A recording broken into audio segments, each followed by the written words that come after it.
Muito bem, começa agora mais um Giro Conexão, é Adriano Batista. Comigo nesta missão, Sidmir Moreno. Tudo bem, Sidmir?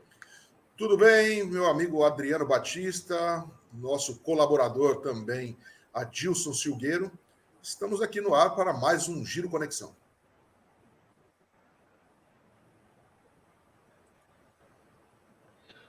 Tudo bem, Adilson Silgueiro, nosso convidado para mais essa transmissão. Agradeço mais uma vez essa oportunidade. Obrigado. Adilson, tudo bem? Obrigado, Adriano. Obrigado, Sidmir. Um abraço ao Ricardo, que está nos bastidores aí, proporcionando a nós fazer esse programa. E que Deus nos abençoe e nos inspire para que a gente fale de fato aquilo que as pessoas precisam saber. Perfeito, Adilson. Vamos começar então com o nosso Giro Conexão. Os 3 destaques vocês já sabem. Então vamos para o primeiro assunto. Fachin anula condenações de Lula relacionadas à Lava Jato e ex-presidente volta a ser elegível. O ministro Edson Fachin do Supremo Tribunal Federal anulou na segunda-feira, dia 8, em decisão monocrática, todas as condenações do ex-presidente Luiz Inácio Lula da Silva. Fachin julgou que a 13ª Vara de Curitiba, origem da Operação Lava Jato, não era órgão competente para julgar ações que envolvem Lula. A decisão inclui os casos do triplex do Guarujá, do sítio da Caia, da sede do Instituto Lula e doações à instituição. Com esse movimento, Lula se torna elegível novamente. Ao anular as condenas de Lula, Fachin decide que outros recursos do petista não precisam mais ser julgados, inclusive o habeas corpus, que questiona a incapacidade do ex-juiz Sérgio Moro ao julgar seus processos, argumento que beneficiaria Moro e a Lava Jato. O ex-presidente da República fez nesta quarta-feira, dia 10, seu primeiro pronunciamento depois da decisão do ministro Luiz Edson Fachin, do Supremo Tribunal Federal. Sidmir Moreno comenta primeiro essa manchete e logo em seguida Adilson Silgueiro. Sidmir, a sua opinião? A minha opinião é aquela que eu expresso a perplexidade de muitos brasileiros, tá? Pois até aliados de Lula ficaram surpresos com a decisão do ministro Fachin. Digo por quê. Só depois de 3 anos ele foi tomar essa decisão. O processo correu durante tanto tempo. Lula foi condenado, foi preso. E depois de tanto tempo é que ele foi tomar essa decisão. Ele já tinha o poder para tomar. Ele já era ministro lá atrás. Ele tinha o poder de tomar essa decisão. O que nos parece é que ele tomou essa decisão em um momento em que, politicamente, ou que a opinião pública talvez fosse, vamos dizer assim, condená-lo de uma forma mais branda. Ele teria aí vamos dizer assim,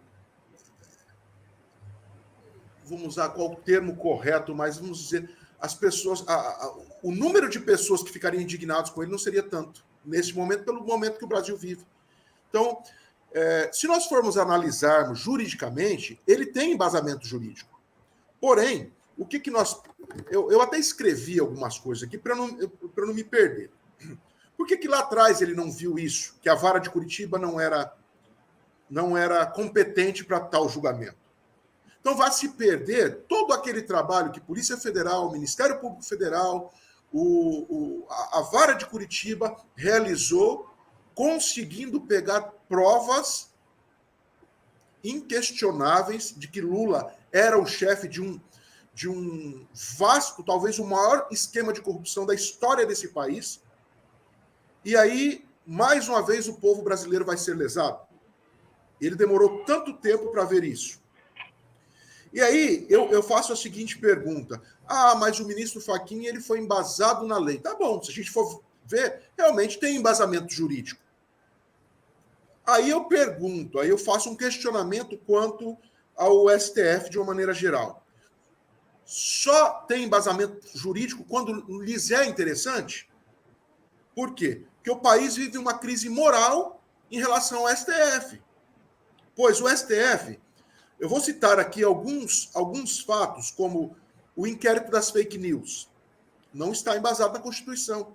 Nós temos hoje um jornalista que grande parte da mídia insiste em chamar em blogueiro, mas é jornalista, que é o Oswaldo Eustáquio, que está preso, sofreu, entre aspas, dizem que ele caiu na prisão e se machucou, mas o homem está paraplégico. Nós temos o fato do Daniel Silveira, que constitucionalmente não era para estar preso. Quer outro fato que fere a Constituição e que o STF praticou, levou o plenário daquela corte à votação se nós poderíamos ou não ter reeleição no caso da votação para presidente do Senado e presidente da Câmara dos Deputados. Enfim, eu sei que nós temos aqui uma pessoa que vai poder trazer à luz a essa questão, que é o Adilson Silgueiro, que é um advogado já experiente, um advogado, eu não sei qual o tempo de profissão dele, mas pelo menos 15 anos eu me lembro do Adilson como advogado, há 15 anos atrás. Então é uma pessoa que tem uma vasta experiência que pode nos esclarecer. Então, se nós formos pegar que o Edson Fachin, ele pode estar embasado sim, juridicamente, tá? Mas o que nos causa estranheza foi a demora em toda essa situação, né?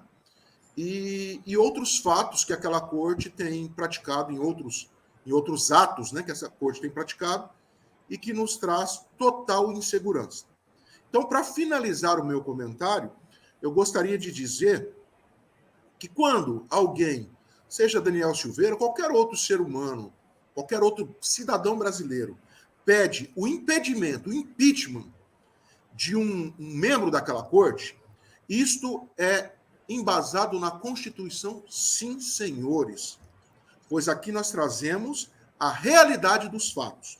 Então, é um direito do povo brasileiro e de algumas autoridades pedir o impeachment, sim, de ministros do STF, quando os mesmos não estiverem agindo em conformidade com a Constituição e com os interesses do país e da sua população, certo? Assim como um presidente pode sofrer impeachment, um ministro do STF pode sim. E quando as pessoas estão pedindo o impedimento desses ministros, nós não estamos pedindo o fechamento do STF. Pelo contrário, nós estamos pedindo a moralização e o respeito àquela instituição. Porque se um membro dessa instituição, ou 11 membros dessa instituição, não estiverem fazendo jus à moralidade e à justiça que aquela casa representa, eles têm que sim sofrer o impedimento e ser afastados daquela casa. Porque o STF tem que nos dar a tranquilidade de que justiça nesse país há de ser feita. Então, se qualquer um desses ministros, ou se todos eles estiverem praticando algum ato que vá de encontro à justiça e à moralidade daquela corte, que sejam impedidos. Essa é a minha colocação. Desculpe se me estendi. Agora, a opinião de Adilson Silgueiro, advogado convidado, para comentar as notícias desta semana. Comente, Adilson Silgueiro, a decisão do ministro do STF, Edson Fachin.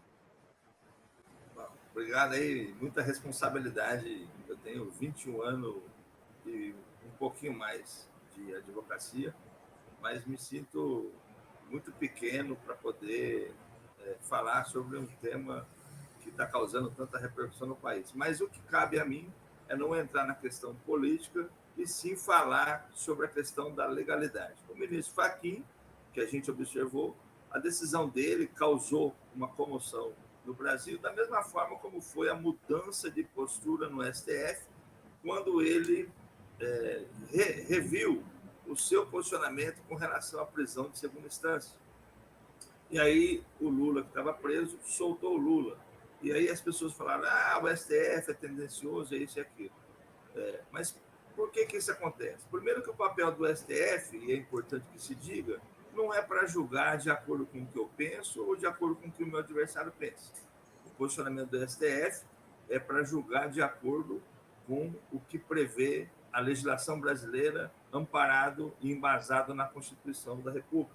Se houver divergência em relação a isso, tem que votar contra. Se houver consonância, tem que votar a favor, independente daquilo que pensa o clamor popular. E esse tem sido o entendimento em vários temas polêmicos, como aborto e uma série de outros. O problema é que a forma da Constituição do STF, ela torna, de certa forma, suspeitos aqueles ministros. Por quê? Porque não são escolhidos por carreira, por concurso, por nada disso. São escolhidos por uma motivação política, onde o presidente que está no poder escolhe, dentre algumas pessoas indicadas, aquele que ele acha que melhor convém para poder assumir um cargo de ministro, que após ser passado pelo crivo do Senado, é aprovado ou não. Nunca vi ninguém ser desaprovado como ministro do Supremo. Mas, enfim. E aí a pessoa entra lá já com uma tendência. E aí fica uma situação difícil. O ministro Fachin, quando tomou essa decisão de anular as sentenças, ele o fez com base na territorialidade, que diz que os processos têm que ser julgados aonde eles foram cometidos. Esse processo não tem nada a ver com a suspensão do Moro. E não anula nada daquilo que foi feito pela Justiça Federal, pelos policiais, pelos procuradores federais. Não anula nada, apenas anula a sentença porque entende que o juiz competente para julgar não era o juiz de Curitiba, e sim o juiz do Distrito Federal por conta dos crimes. E a decisão do Fachin, e eu fiz aqui uma lista, embora o Adriano já tenha mencionado, ela anula o caso do triplex, onde o Lula foi condenado a 9 anos por corrupção passiva e lavagem de dinheiro, sob a acusação de ter recebido propina lá, o apartamento, através de propina da empreiteira ODS. Ela anula a condenação com relação ao sítio de Atibaia, onde a acusação diz que Lula teria recebido vantagens indevidas da empreiteira Odebrecht e OAS por meio da reforma no sítio. Foi condenado a 12 anos de prisão. As doações no sítio do Lula e a acusação com relação ao sede do sítio do Lula, elas ainda estavam em andamento.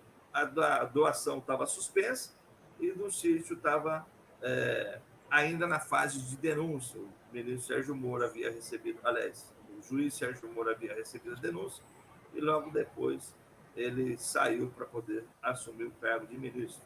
A questão da anulação pelo ministro Fachin tem alguns conflitos. Primeiro, a questão da continência.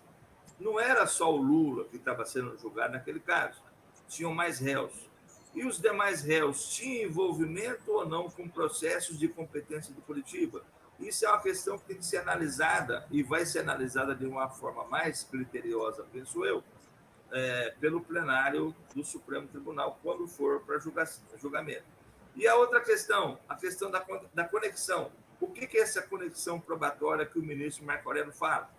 É o seguinte: as provas ou os meios financeiros que levaram a adquirir o triplex, até a reforma no sítio, as doações no Instituto e tudo mais, de certa forma, tem ligação com as verbas que foram surrupiadas da Petrobras? Se sim, então não pode utilizar o princípio da territorialidade, porque o julgamento foi correto. Se não, a decisão do ministro Fachin está correta. Essa é uma decisão que vai ter que ser feita de forma muito ampla e muito perfunctória, analisando bem as provas dos autos, para que não se cometa nenhum deslize, para que não se cometa nenhuma ilegalidade. Esse julgamento do ministro Fachin não tem nada a ver com o processo de suspensão do Moro, embora ambos se complementam. E por que eu digo isso? Porque a decisão do ministro Fachin, ela anula as sentenças, mas mantém tudo intacto.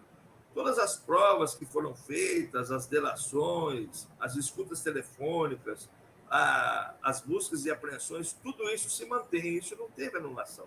Mantém-se inalterado. Ou seja, o juiz vai julgar de acordo com as provas que tem nos autos. Mas o juiz, segundo o Fachin, competente para o caso, que no entendimento dele é o juiz de Brasília, que são 4 juízes e que vai ser feito por sorteio. Como são 4 processos, pode ser que cada um dos juízes seja sorteado para um processo e tenhamos julgamentos de juiz diferentes, como pode ser que um só pegue todos, e assim por diante. Essa é a decisão do Fachin. A decisão que está sendo discutida com relação à suspeição do Moro, que é um habeas corpus que a defesa entrou já há algum tempo, essa decisão, essa sim, se favorável à defesa, vai anular todas as provas, vai anular as delações premiadas, os inquéritos que foram feitos, as buscas e apreensões, as escutas telefônicas, ou seja, tudo aquilo que foi feito vai ser anulado, vai ter que se começar do zero, inclusive com relação às investigações, porque o que foi feito em cima de uma suspeição. A defesa do Lula, quando impetrou o habeas corpus, impetrou alegando basicamente duas coisas. Primeiro, que o juiz era suspeito porque conduziu coercitivamente o Lula sem que ele tivesse sido intimado. A condução coercitiva é algo que você faz quando a pessoa se recusa a ir. Eu intimo você para uma determinada fase do processo, para você comparecer, e você se nega. Aí o juiz determina que a polícia vai lá e te conduza coercitivamente contra a sua vontade. Isso não ocorreu porque o Lula não tinha sido nem intimado. E a defesa alega que isso foi uma motivação política do juiz. A segunda fundamentação é de que foram feitas várias interceptações telefônicas, tanto no Lula quanto de seus familiares, sem que tivesse suspeição para isso. Isso eu vejo como não sendo um motivo para pedir a suspeição, porque o juiz tem a liberdade de pedir essa escuta telefônica através de requerimento da polícia ou do órgão que está fazendo as investigações para poder discutir prova. Não vejo isso. O problema é que isso tomou corpo e ganhou força com o vazamento agora recente da ligação simbiótica que existia entre o juiz Sérgio Moro e os procuradores da Lava Jato, onde não tinha imparcialidade, não tinha uma separação de poder. Tanto o Ministério Público quanto o Judiciário Federal agiram de forma objetiva, assintosa, em conluio, para condenar o Lula, independente de prova. Ou seja, trabalharam juntos. E aí o juiz não tem a imparcialidade para julgar. Ele está ativo na acusação, ele está buscando provas, ou seja, ele, no meu entendimento, vai ser declarado suspeito e, se isso ocorrer, aí sim anula todas as provas que foram feitas. E aí tem que começar do zero. Com relação a isso, essas duas fundamentações utilizadas pela defesa ganharam força porque viram que nas escutas telefônicas ficou evidente que o juiz combinava a investigação, dava dicas de como os procuradores deveriam agir, qual que deveria ser a acusação, ou seja, um juiz não pode fazer isso com o procurador. E aí a gente percebe que a decisão do STF cai naquela máxima de que aos amigos a lei e aos inimigos o rigor da lei. Porque quando é meu amigo, vamos utilizar a legislação para favorecer o nosso parceiro. Quando é inimigo, vamos pegar qualquer brecha que a lei dê para que nós penalizemos de forma rigorosa aqueles que nós, porventura, não gostamos. E isso está errado. Mas, analisando de uma forma jurídica, existe um amparo dos atos que foram feitos até então dentro daquilo que diz o nosso Código.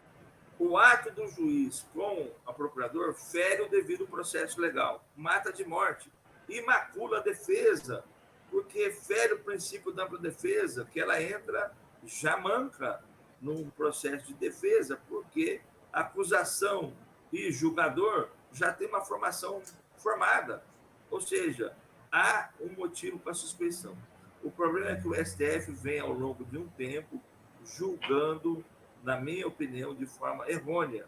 Não está agindo de acordo com a legislação e com o que vê a Constituição Federal. O STF está agindo de acordo com o que pensa cada um, dentro de uma motivação política, favorecendo os seus aliados e prejudicando os seus inimigos. Eu acho que o STF, nesse caso, erra. E eu digo mais, nós vivemos num país democrático, onde é livre a manifestação do pensamento e do desejo de cada um, guardado os exacerbos. Você pedir a suspeição de um ministro, pedir a cassação de um ministro, se tem prova, eu acho isso legítimo, eu acho isso saudável, e isso faz parte da democracia e tem que existir. O problema é que o STF está julgando politicamente. E aí é difícil a gente concordar com aquilo que está sendo feito. Adilson, eu gostaria de fazer uma pergunta. Você me ouve? Sidmir Moreno pediu a palavra. Pode fazer. Adilson? Opa! No caso de fatos recentes que eu acabei de citar, isso geraria, no meio jurídico, chamado de jurisprudência, né? Correto. Essa suspeição se caberia ao STF, por esses fatos que eu acabei de citar. Correto. Quando, por exemplo, estão suspeitando do juiz, do então juiz na época, Sérgio Moro, que foi tendencioso. E são fatos que têm acontecido do próprio Supremo Tribunal Federal, a aqueles que talvez seriam, entre aspas, adversários, né, daquela corte. Correto. Fatos como esse de Daniel Silveira, fatos como do jornalista Oswaldo Eustáquio, tudo isso também poderia gerar suspeição daquela corte.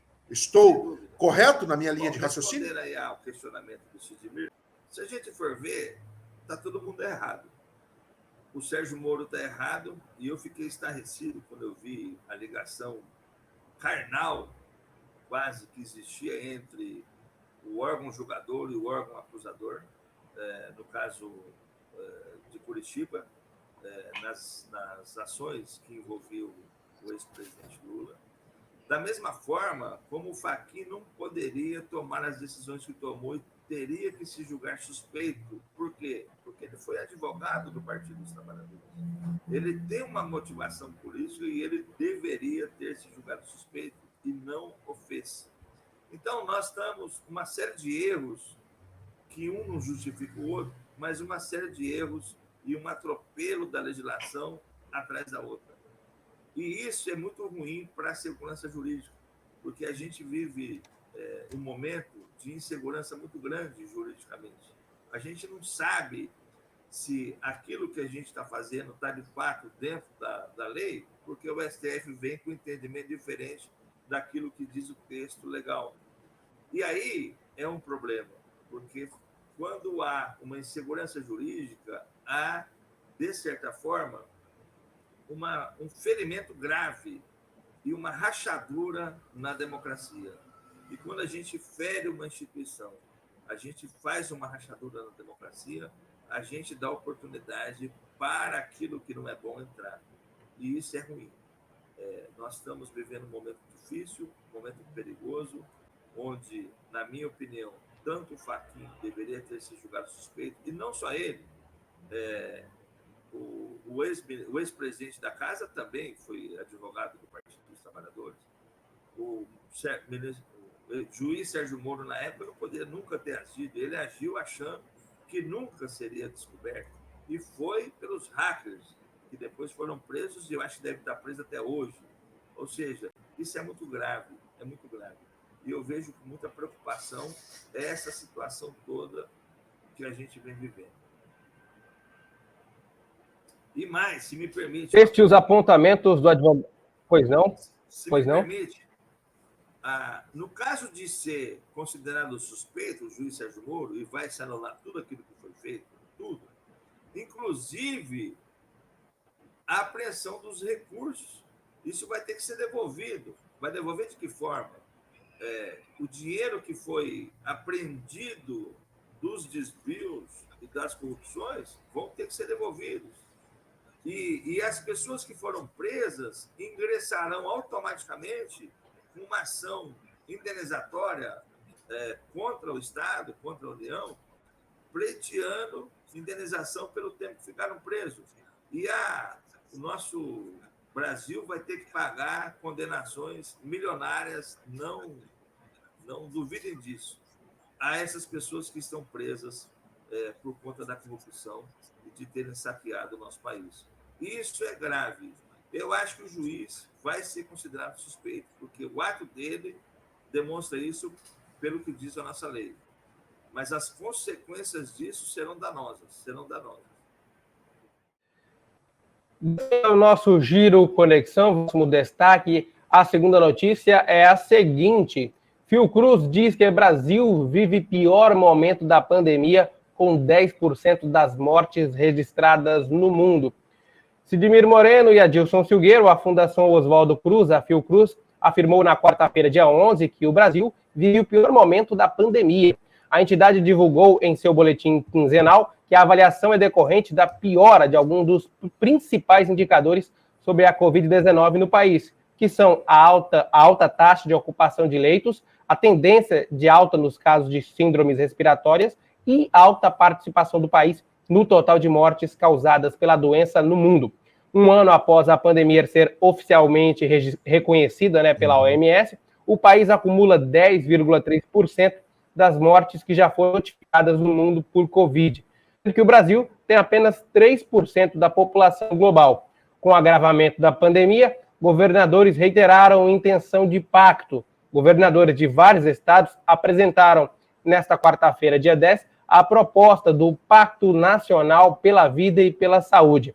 A média de registros de mortes por Covid no Brasil está acima de 2.000 por dia e o risco de colapso é iminente. Sidmir Moreno começa mais esta rodada de comentários.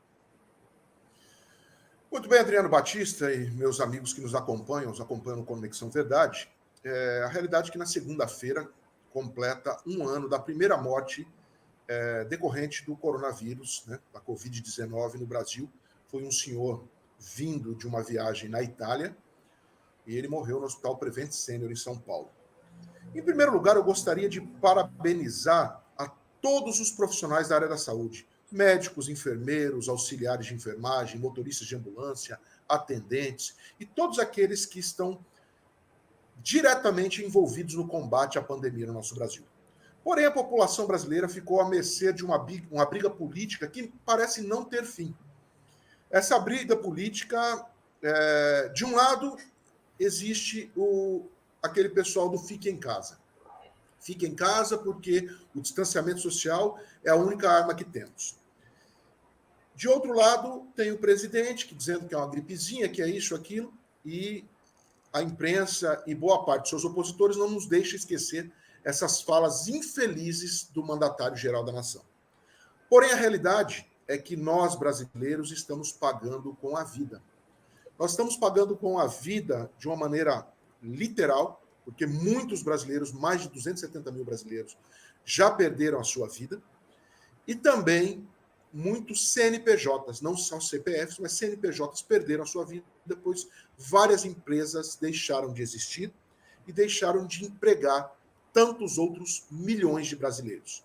Por quê? Porque não existe um consenso entre governo federal, governos estaduais e municipais e também muitos congressistas e até membros do judiciário, pois o STF deu a estados e municípios, governadores e prefeitos, a comenda decidir o que fazer nessa pandemia. Adilson Silveiro, a sua opinião sobre o agravamento da pandemia no Brasil? Porém, não veio com uma bula escrita daquilo que deveria ser feito em decorrência dela. E aí passou-se a haver um laboratório de experiências. Num primeiro momento, surgiu aí a ideia de lockdown, que era algo que tinha sido feito na Itália, nos Estados Unidos, enfim, em alguns países da Europa. E aí fez lockdown, e aí passou a ter uma briga política. Eu acho que aquele lockdown, no primeiro momento, era o que cabia naquela situação, porque ninguém sabia como agir. Então, vamos fazer um lockdown aqui de 15 dias, um mês, e vamos ver como é que faz a situação. As pessoas acreditavam que ia passar, só que o fato é que isso é permanente. Naquele primeiro momento, o lockdown se fazia necessário e, em seguida, vendo que não ia passar, os próprios governadores e prefeitos cairiam em si e viriam a necessidade da abertura do comércio. junto com medidas de proteção. Isso foi uma situação. O presidente começou a bater desde o primeiro momento que o comércio tinha que ficar aberto. E hoje a gente vê que o comércio de fato tem que ficar aberto. Acontece que, embora ele tenha acertado nessa história de que o comércio tem que ficar aberto, ele agiu não como um presidente da nação, mas como um ativista político, ao não se proteger, ao não usar máscara e dando exemplo para a população de que não deveria usar máscara e nem proteção, que era uma gripezinha e que isso ia passar. Isso foi um ato de responsabilidade do presidente. E hoje a gente percebe que, para manter a posição de cada um, a gente vê que governadores querem manter o lockdown para poder dizer que eles estavam certos. O presidente fica na abertura do comércio, mas ainda insiste na não necessidade de cuidado, porque ele vai em comitiva sem usar máscara e acabou tomando um pito em Israel, que teve que usar máscara todo mundo. Ou seja, é uma situação que gera na população uma instabilidade. Paralelo a isso, os investimentos que o governo federal fez em vários estados, em vários municípios, ou não foram bem usados, e a gente vê que não foram em muitos estados, Manaus é um exemplo disso, ou o dinheiro não foi todo aquele montante que ele diz ter enviado. Porque, segundo alguns governadores, o presidente colocou na conta do dinheiro que alega ter enviado para os governos e para os municípios, dinheiro das verbas próprias, como dinheiro do SUS, dinheiro de verbas casadas, que já são verbas destinadas para a questão da saúde. Junto com essas verbas, ele colocou o dinheiro enviado para o tratamento do Covid. E aí deu-se um volume muito grande, o que não era verdade. Ou seja, eu não sei o que é verdade ou não, porque eu não tive acesso a esses valores, embora esteja na internet, não cabia a mim ir verificar, mas o fato é que hoje nós temos uma população que age de acordo com a política governamental, seja dos estados, do município ou da União. Por que eu digo isso? Porque tem uma parte que se cuida, uma parte que usa álcool em gel, que usa máscara, uma parte que procura ficar em casa no tempo ocioso, ou seja, que evita aglomeração. E, por outro lado, nós temos uma população irresponsável, que faz festa sem proteção nenhuma, que faz aglomerações sem proteção nenhuma. E são esses atos, essas atitudes que fazem com que o vírus se prolifere. Hoje nós estamos vivendo uma outra modalidade do vírus, mais grave que a anterior, e a gente não tem preparo para isso. E lá onde surgiu o vírus, que é na China, e por isso eu digo, pelo menos todo mundo diz que é na China, acredito que seja, eu acredito que tenha sido feito em laboratório, porque lá há um preparo fantástico para a precaução com relação a isso. Não só de máscara para uso interno, que tem mais de 1 bilhão de habitantes aquele país, como também para vender para o resto do mundo, porque a China que vende respirador e máscara para todo mundo, inclusive para os Estados Unidos e para várias potências mundiais. Ou seja, esse preparo veio da onde? São questões que a gente tem que colocar na pauta e que não dá para se deixar de discutir. Então, assim, hoje nós temos que ter abertura de comércio, não dá mais para manter fechado. Porque o vírus vai entrar na sua casa ou na minha casa, independente de eu estar trabalhando ou não. Independente disso. Só que se eu não trabalhar, eu não pago as contas de água, de energia, de telefone, eu não ponho combustível no meu carro e, mais importante, eu não consigo me alimentar e aí eu vou morrer de fome. E isso é grave. Não foi só a CNPJ que fechou, não. CPFs também foram cancelados, e vários deles, porque muita gente morreu e vai continuar morrendo, independente da gente trabalhar ou não. Então, eu acho que a gente tem que trabalhar, mas com proteção. Proteção nas escolas, proteção nos locais de trabalho, proteção nas ruas. Nós temos que ter cautela e agir com segurança. Mas os atos que o presidente vem tendo na minha opinião, são contrários a essa proteção, vai contra aquilo que diz todos os órgãos de saúde e todos os indicadores que nos mostram a necessidade de cuidado, e isso é ruim. Essa briga política, quem perde somos nós, população, infelizmente. Este é o comentário de Adilson Silgueiro. Sidmir Moreno, complemente o seu raciocínio. Então, eu parei na parte que disse que quem está pagando o preço somos nós, brasileiros. Porque, infelizmente, nós perdemos CNPJs e CPFs, como disse o Adilson. E a gente precisa dar um basta. A gente precisa dar um basta nisso. Nós precisamos ter, sim, uma doutrina, tá? Nos adaptarmos a uma nova vida, com esse uso de máscara, de álcool em gel, evitar a aglomeração. Eu mesmo não participo de festa já há bastante tempo, tá? Se eu quiser fazer um churrasco, faço eu e minha esposa dentro da minha casa. Ou eu e meu filho, quando eu encontro. Enfim, nós evitamos a aglomeração.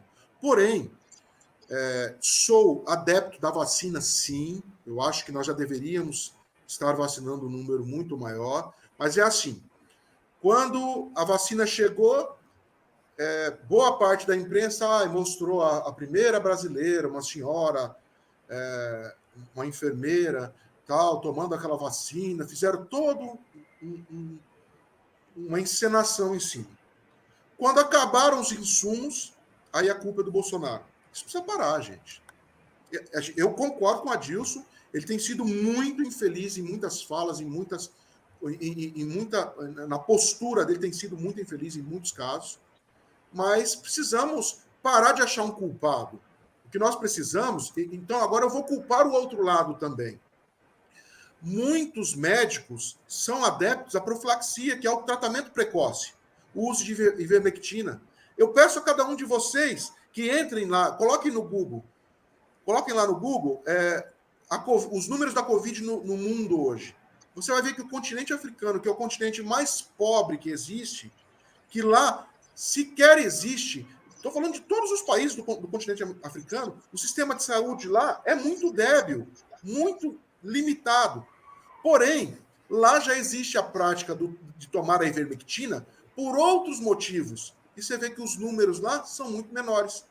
E se a gente fosse levar em consideração o sistema de saúde daquele continente, já teria acontecido ali naquele continente um hecatombe. O hecatombe, por quê? Porque o número de pessoas que teriam perdido sua vida seria muito grande. Vamos continuar aqui com o nosso Giro Conexão. Assim que o Sidmir Moreno voltar, ele pode concluir o seu raciocínio ou tocar para o próximo assunto da pauta, que é o seguinte: o governo vai editar MP para pagar novo auxílio emergencial. O nosso Adilson Silgueiro, advogado convidado, vai comentar este próximo destaque. É o seguinte, Adilson: o governo federal prepara a medida provisória que vai definir o pagamento da nova rodada de auxílio emergencial. O novo benefício terá 4 parcelas a partir de março, com valor médio de R$ 250. Os valores exatos ainda não foram divulgados pelo governo federal. As condições estarão no texto que o governo vai apresentar após a promulgação da PEC, que abre espaço para o auxílio. Aprovada em segunda votação nesta quarta-feira, dia 11, na Câmara, após ter passado pelo Senado, a proposta segue agora para a promulgação. A PEC permite ao governo federal pagar um auxílio emergencial em 2021 com 44 bilhões por fora do teto de gastos e impõe mais rigidez na aplicação de medidas de contenção fiscal, controle de despesas com pessoal e redução de incentivos tributários. Adilson Silgueiro comenta este destaque, logo em seguida o Sidmir Moreno, que pode concluir o seu raciocínio do assunto anterior. Por favor, Adilson Silgueiro, a proposta em relação à medida do novo auxílio emergencial, a sua opinião, o seu comentário. Eu acho que tem que ter essa medida, eu acho que tem que ter esse auxílio, essa ajuda a muita gente que está impossibilitada. E aí não é impossibilidade de trabalhar, porque o funcionário que está impossibilitado de trabalhar, ele recebe no final do mês. O patrão que se vira para poder pagar. Isso é um auxílio que você vai dar para as pessoas que estão sem renda nenhuma. Pelo menos essa é a ideia. A gente sabe que muita gente burla isso, mas essa é a ideia. E tem que ser dado. As pessoas... E ainda é um valor muito ínfimo, R$250 não dá para você fazer nada. Mas ainda dá para fazer alguma coisinha, para você comprar um arroz, comprar um feijão, comprar uma comida, enfim. Não dá para você pagar aluguel e gastar com bonança, mas é necessário esse tipo de ajuda. E esse investimento de R$250, de certa forma, também faz movimentar a economia. Porque é um dinheiro que a pessoa vai utilizar para comprar um gás, para pagar uma água, uma energia, para comprar um arroz, um feijão, ou seja, vai movimentar a economia que, de certa forma, está estagnada e parada. O que deveria existir, e não existe, é um consenso com relação a várias questões. Primeiro, a diminuição daquilo que se paga um funcionário para a União, para o Estado. Porque você gasta 1.000 com funcionário e outro tanto desse para pagar para a União, com relação ao FGTS e uma série de outras coisas. Com relação ao aluguel, está fechado? Tá? Então vamos também fazer uma lei aqui que corte pela metade o valor do aluguel, que corte pela metade o pagamento dos cargos públicos. Ou seja, nós temos que ter um consenso. O consenso não pode ser só fechar o comércio e penalizar as empresas. Porque o auxílio emergencial que o governo está dando é para as pessoas que estão sem renda nenhuma. Mas e o camarada que tem uma empresa e que tem que manter o pagamento dos seus funcionários sem poder receber, sem poder gerar, fazer com que o seu comércio movimente, sem poder ter lucro, porque está fechado. Mas ele tem que pagar os impostos, ele tem que pagar o aluguel, se não for prédio próprio, ele tem que pagar os encargos trabalhistas, ele tem que pagar o funcionário e uma série de outras coisas. Esse camarada, quem que vai ajudar ele? Ou seja, tanto os governos estaduais quanto o federal e o município tinha que ter um projeto uníssono, no sentido de vamos fazer aqui um projeto global onde todo mundo se ajuda mutuamente. Mas essa consciência nós não temos, o brasileiro não tem. Porque o brasileiro é imediatista e ele quer saber como é que vai ser o passo dele daqui para frente. Ele não pensa lá na frente como é que vai ser. Ou seja, eu acho que é importante essa ajuda, mas ela não pode vir isolada de também uma ajuda financeira para as empresas, seja com relação a dinheiro ou seja com relação a abatimento das verbas trabalhistas, abatimento de aluguel e demais encargos que o empresário tem que suportar estando com as portas fechadas e por isso está falindo. É grave a situação do país. É grave a situação do nosso Estado. O governador se mostra irresponsável, assim também como o presidente. Ou seja, nós estamos acéfalos de governadores, seja no âmbito federal, seja no âmbito estadual. Nós estamos à deriva de uma política que está levando o nosso país para a bancarrota. E isso é péssimo. Esse é o meu funcionamento, essa é a minha visão e é isso que eu acredito. E eu não estou aqui dizendo que o Bolsonaro é isso ou aquilo, né? Não estou entrando na questão de que pode roubar, nada disso. Os bolsonaristas, e eu votei no Bolsonaro, eu tenho o direito a criticar. Esse é meu posicionamento. Nós estamos sem governo, seja de um lado, seja do outro. Este é o comentário de Adilson Silgueiro. Passo a palavra agora para Sidmir Moreno. Sidmir, se quiser concluir o seu raciocínio da pauta anterior, senão você pode partir para o próximo comentário em relação ao novo auxílio emergencial. Uhum. Vamos partir. Eu vou concluir ao final deste. Ao final deste eu volto para concluir o comentário do artigo anterior. Mas fica fácil comentar depois do Adilson, porque o Adilson fez uma colocação perfeita. A população brasileira ela não pode pagar o custo de uma briga entre esferas governamentais, certo? Nós precisamos, sim, de recursos para que possamos, no mínimo, alimentar nossa população. Tá? Pois crianças, idosos, pessoas que não têm mais condições e que dependem do chefe da família para que eles possam se alimentar, no mínimo, se manterem vivos, eles precisam de um auxílio do Estado.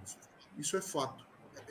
É bem verdade que no ano passado nós tivemos o auxílio emergencial, algo que não foi praticado em nenhum outro país da América do Sul.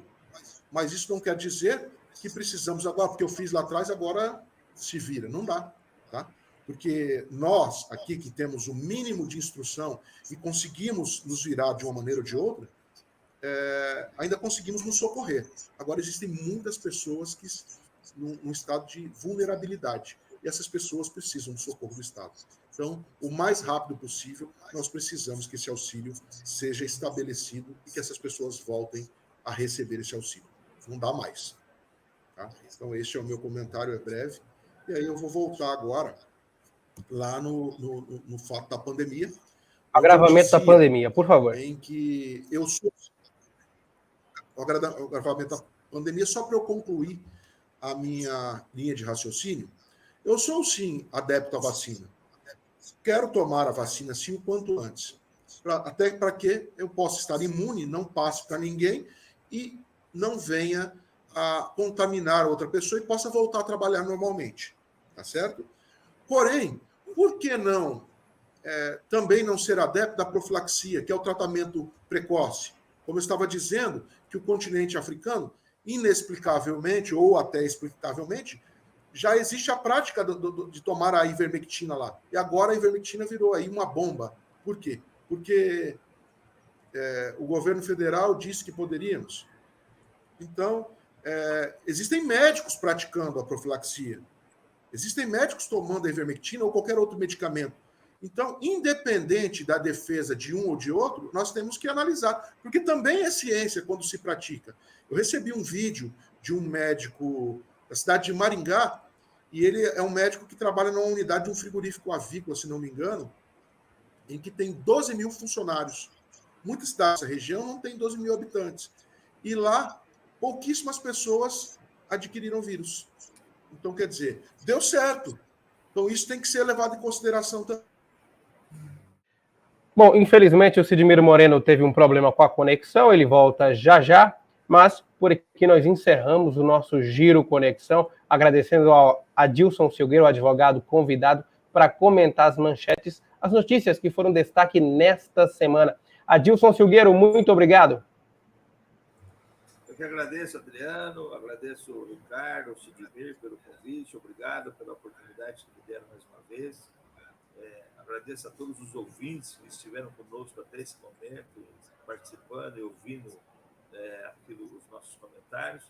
Que Deus abençoe-nos para que encontremos a solução de fato para esse problema, que as vacinas de fato tenham eficácia e que a população volte a sorrir e ser feliz. Um grande abraço a todos. Muito obrigado, Adilson. Até um próximo Giro Conexão. Sidmiro Moreno, quer complementar o seu raciocínio antes da gente fechar mais essa edição do Giro Conexão? Se médicos que têm já anos de experiência afirmam na prática, porque a prática também é ciência, por que eu vou acreditar numa ciência que nem me dizem que ciência é essa? Né? Então, se praticam o tratamento precoce e tem sido eficaz para algumas pessoas, está provado cientificamente. Então, eu preciso saber. A imprensa também. Então, eu vou lhes dizer, imprensa e qualquer outra esfera governamental que diga e que despreze essa linha do tratamento precoce, vocês também são responsáveis por mortes. Porque se médicos experientes dizem que o tratamento precoce tem salvado vidas e vocês desprezam, vocês também são genocidas. Então, alto lá. Se acusam um de genocídio, então eu me acho no direito de dizer que vocês são genocidas.